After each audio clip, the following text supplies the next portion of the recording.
जदी तोहर भाई छौड़ी गाड़ी दे तो फेर से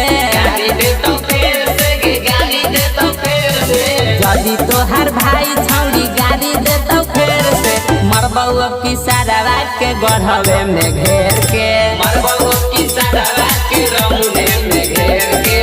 कह दिहे ओकरा की भीड़ तौना शेर से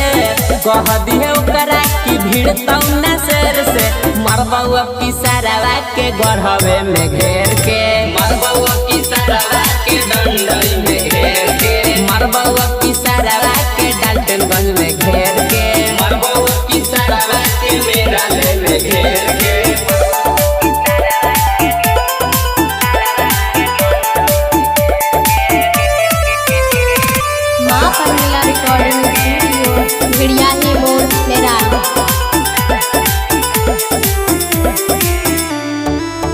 एगो सुधरल बाप के बेटा हम बिगड़ल ही गे बुझल गे सुन जब से देले हाथ धमकी ओरे पपड़ल ही गे कह दिहे पंगा नहीं ले तो दिलेर से कह दिहे पंगा नहीं ले तो दिलेर से मरबौ की सारा के गढ़वे में घेर के मरबौ की सारा के नगर में घेर के मरबौ की सारा के डाल्टनगंज में घेर के मरबौ की सारा के रेला में घेर के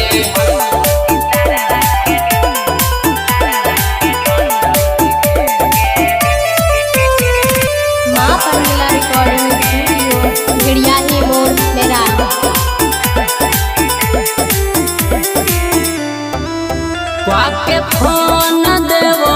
धमकी मिले बोलो हवा केला में बड़ी रख गे सुमन परदीप पापू जे जनताऊ ताऊ खास जइताऊ खेला में दीपकायम कुशाला पकड़ ले तो खदेर के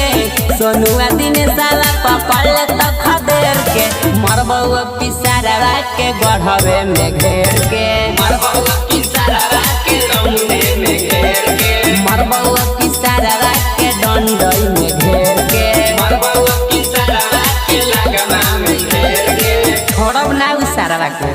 माँ परमिला रिकॉर्डिंग स्टूडियो भेड़िया ही मोड़ मेराल।